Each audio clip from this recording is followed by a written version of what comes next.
So this is Science 10, and we just did a bunch of rules for naming compounds. So what was the first question we were going to ask ourselves? You get a formula. What's the first question you're going to ask? Is it ionic or covalent? Thank you, Vanda. Is it ionic or covalent? How do we know, Sydney?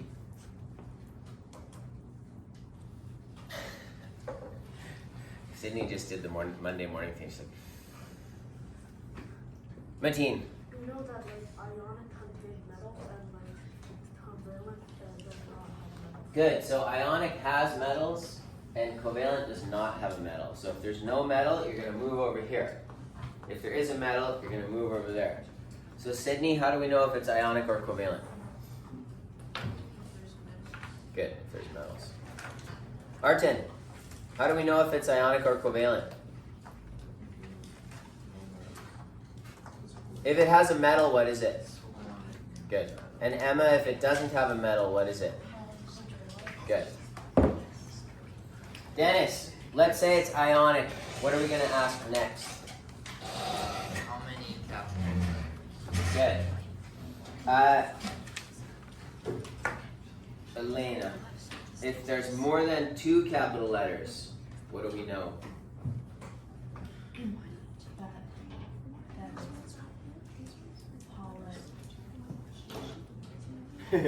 Yeah, it's polyatomic, right? It's going to have a polyatomic. Bianca, what if it's just 2 capital letters? No polyatomic. There's no polyatomic.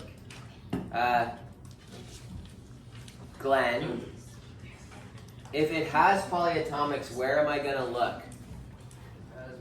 The back. Good, you're going to look on the back of your periodic table on this polyatomic ion list.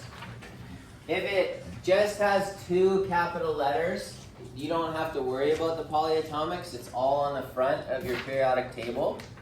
You can get everything from there, and you just write the name of the metal, and then you write the non-metal, but you change the ending to "ide." So, for example, magnesium sulfide. That's it. You're done. Okay. Well, kind of. There's an extra bit, but we're going to check for that at the end. If it is a polyatomic, you do the first part the same. You write the name of the metal. But then you have to look on the back for the periodic, for the polyatomic. And you're just going to write the name of the polyatomic. Do you ever change the ending of the polyatomic to "ide"? No, you never change the name of the polyatomic. It always stays the same. Mateen. And like if you want to find it, Well, hold on. You're going too fast. So we write the name of the metal, and then we write the name of the polyatomic, and then you're done. For example, sodium sulfate. Now, there's a caveat in here. There's an extra bit. Sometimes we have to add what, Nathan? Sorry. Sometimes we have to add what to our name?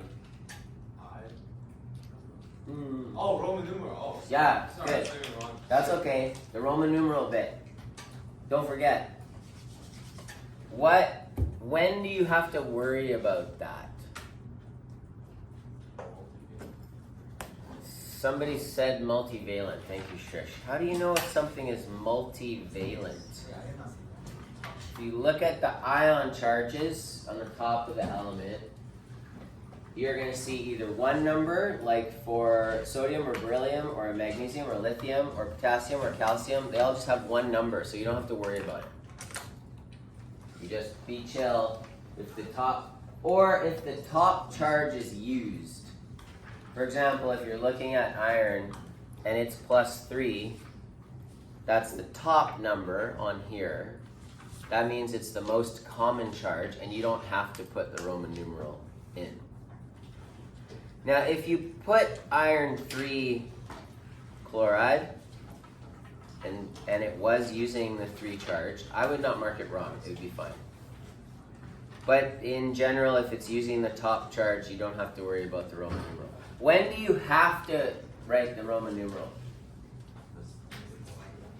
If it's not the top charge that's being used in the formula.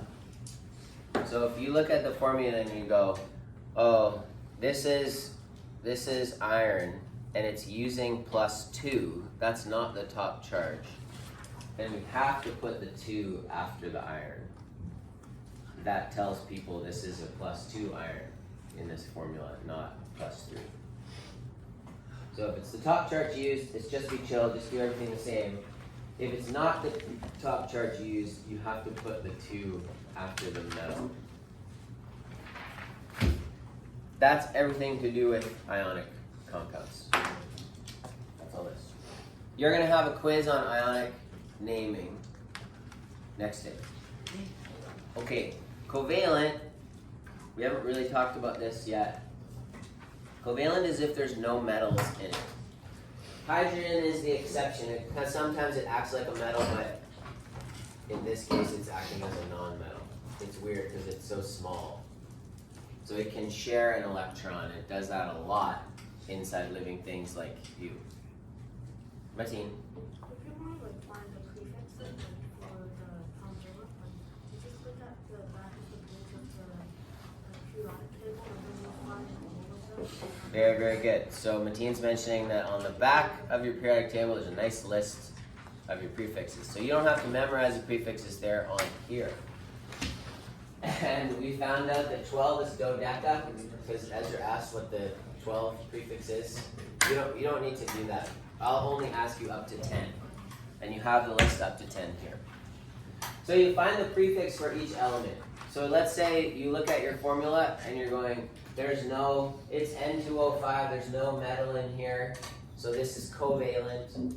So I have to use prefixes. So you find a prefix for 2, and you find the prefix for 5. Who can tell me the prefix for 2?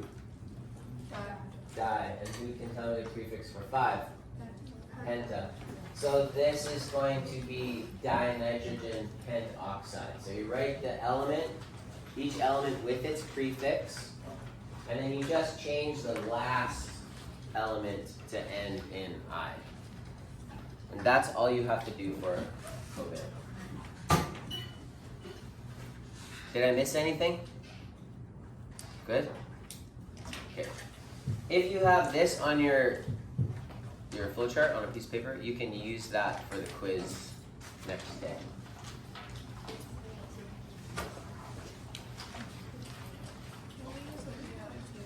Yes, of course.